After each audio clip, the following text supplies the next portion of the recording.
আজ দুপুরে রাজশাহী মাদ্রাসা মাঠে নির্বাচনী জনসভায় বক্তব্য দেবেন তারেক রহমান। সেখানকার সর্বশেষ খবর জানাতে এই মুহূর্তে যোগ দেবেন সহকর্মী জাকারিয়া আহমেদ। জাকারিয়া, দীর্ঘ সময় পর তারেক রহমান রাজশাহীতে সফর করছেন, প্রায় ২২ বছর পর। এটির যেমন রাজনৈতিক গুরুত্ব রয়েছে, ভোটের মাঠেও নিশ্চয়ই প্রভাব রয়েছে। তো নেতাকর্মীরা কি বলছেন? আমরা এই মুহূর্তে রয়েছি রাজশাহীর ঐতিহাসিক সে মাদ্রাসা ময়দান মাঠে। এখানে আজ দুপুরে নির্বাচনী জনসভায় অংশ নেবেন বিএনপি চেয়ারম্যান তারেক রহমান। ২৩ বছর পর তিনি রাজশাহীতে আসেন। তার এই আগমনকে কেন্দ্র করে, তার আগমন ঘিরে এই পদ্মা তীরের যে জনপদ রয়েছে, সেই পদ্মা তীরের জনপদে একটি নতুন অধ্যায়ের সূচনা হতে যাচ্ছে বলে মনে করছেন এই পদ্মা তীরের যারা বিএনপি সমর্থক রয়েছেন, নেতাকর্মী রয়েছেন, তারা মনে করছেন। এই মাঠে আজকে দুপুরে বিএনপি চেয়ারম্যান এখানে আসবেন, জনসভায় অংশ নেবেন এবং এই রাজশাহীকে বলা হয় উত্তরবঙ্গের যে প্রবেশদ্বার, সেই উত্তরবঙ্গের প্রবেশদ্বারে আজকে এই জনসভার মধ্য দিয়ে তিনি নির্বাচনী বার্তা দেবেন, ভোটের আহ্বান করবেন। সেই প্রস্তুতি সম্বন্ধে আমরা একটু জানতে চাই। আমাদের সঙ্গে রয়েছেন রাজশাহী জেলা যুব দলের সদস্য সচিব রেজাউল করিম টুটুল। তার কাছে জানতে চাই, ২৩ বছর পরে বিএনপি চেয়ারম্যান আসেন, আপনারা তার কাছ থেকে কি প্রত্যাশা করছেন, কেমন বক্তব্য নির্দেশনা চাচ্ছেন?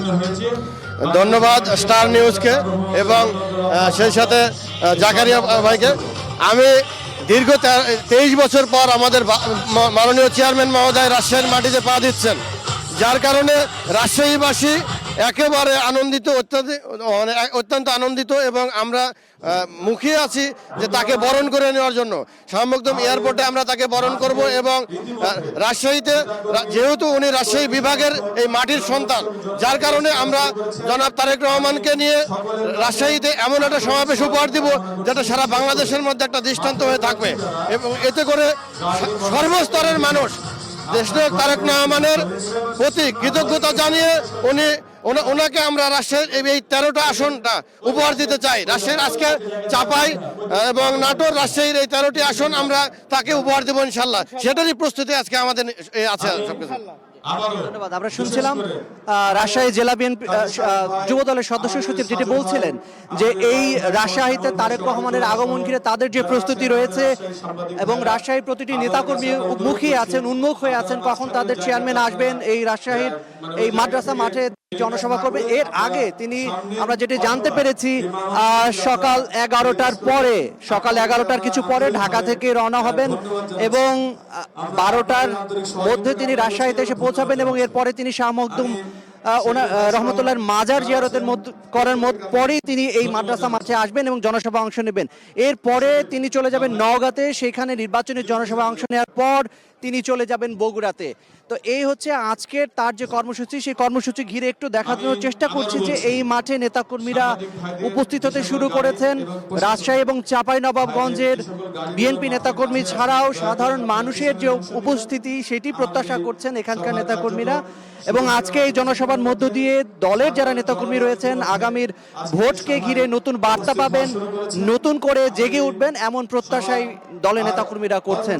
তো আমরা রয়েছি এই মাঠে দুপুরে বিএনপি চেয়ারম্যান তারেক রহমান আসার পরে তিনি যে বক্তব্য দেবেন, আমরা আমাদের স্টার নিউজের যারা দর্শক রয়েছে তাদেরকে সেটি অবশ্যই দেখাতে পারবো। শাফায়েত, রাজশাহী মাদ্রাসা মাঠ থেকে জানাচ্ছিলেন আমাদের সহকর্মী। এদিকে রাজশাহীর পর নওগাঁতেও যাবেন বিএনপি চেয়ারম্যান তারেক রহমান। সেখানকার একটু খবর জানাবেন সহকর্মী তৌহিদ ইসলাম। তৌহিদ, নওগাঁতে যে জায়গাতে সমাবেশ হবে সেখানকার প্রস্তুতি কেমন দেখা যাচ্ছে? নিরাপত্তার কোনো বাড়তি আয়োজন রয়েছে কি? তারেক রহমানের নির্বাচনী জনসভার অংশ হিসাবে আজকে তিনি রাজশাহীর পর নওগাঁয় জনসভায় বক্তৃতা দিবেন এবং এজন্য আসলে শহরের এটিএম মাঠ প্রস্তুত করা হয়েছে। আমার পিছনে দেখছেন যে মঞ্চে তিনি বক্তব্য রাখবেন, সেটি এরই মধ্যে আসলে প্রস্তুত করা হয়েছে। খুঁটিনাটি দুই একটি সাউন্ড সিস্টেম বলেন বা অন্য দুই একটি বিষয় আসলে যেগুলো এখনো প্রস্তুত করা হয়নি, শেষ মুহূর্তের যে প্রস্তুতি সেটি আসলে চলছে। এছাড়া আইন শৃঙ্খলা রক্ষাকারী বাহিনীর কথা যেটি বললেন, সেটি আমরা সকাল থেকে দেখছিলাম যে পর্যাপ্ত পরিমাণ আইন শৃঙ্খলা এবং বিশেষ করে পুলিশ সদস্য তারা এখানে মোতায়েন রয়েছে। এছাড়াও সাদা পোশাকের আমরা আইন শৃঙ্খলা বাহিনী রক্ষাকারী সদস্যদের দেখেছি, তারা এই সমাবেশ স্থল তাদের নিরাপত্তার বেষ্টনীতে তারা আসলে ঘিরে রেখেছেন। এছাড়া একটু আগে আমরা দেখেছি বিজিবির একটি টহল দল এটি আসলে পরিদর্শন করেছে। মোটামুটি গতকাল নওগাঁর পুলিশ সুপার মোহাম্মদ তারিকুল তিনি আসলে আমাদের জানিয়েছিলেন যে সব দিক থেকেই আসলে পুলিশ, বিজিবি, র্যাব থেকে শুরু করে প্রশাসনের সব দিক থেকেই নিরাপত্তার চাদরে আসলে এই সমাবেশ স্থল ঘিরে রাখা হবে। কয়েক স্তরের নিরাপত্তা আসলে এখানে রাখা হয়েছে। এছাড়া আজকের এই সমাবেশকে ঘিরে নওগাঁর 11টি উপজেলা থেকে বিভিন্ন ওয়ার্ড, ইউনিয়ন পর্যায়ে যেসব বিএনপির নেতাকর্মীরা রয়েছেন, বিএনপির সমর্থকরা রয়েছেন, তারা কিন্তু এরই মধ্যে আসলে এই নওগাঁ শহরের এটিএম মাঠে আসতে শুরু করেছে। আপনারা নিশ্চয়ই দেখতে পাচ্ছেন ক্যামেরার মাধ্যমে যারা বিএনপির সমর্থক তারা আসতে শুরু করেছে এই ঐতিহাসিক মাঠে। এবং আপনারা জানেন আজকে বিমানযোগে রাজশাহী নামবেন 12টায় বিএনপির চেয়ারম্যান তারেক রহমান, এবং ঐতিহাসিক যে মাদ্রাসা মাঠে বক্তৃতা দেওয়ার পরে এখানে তিনি আসবেন।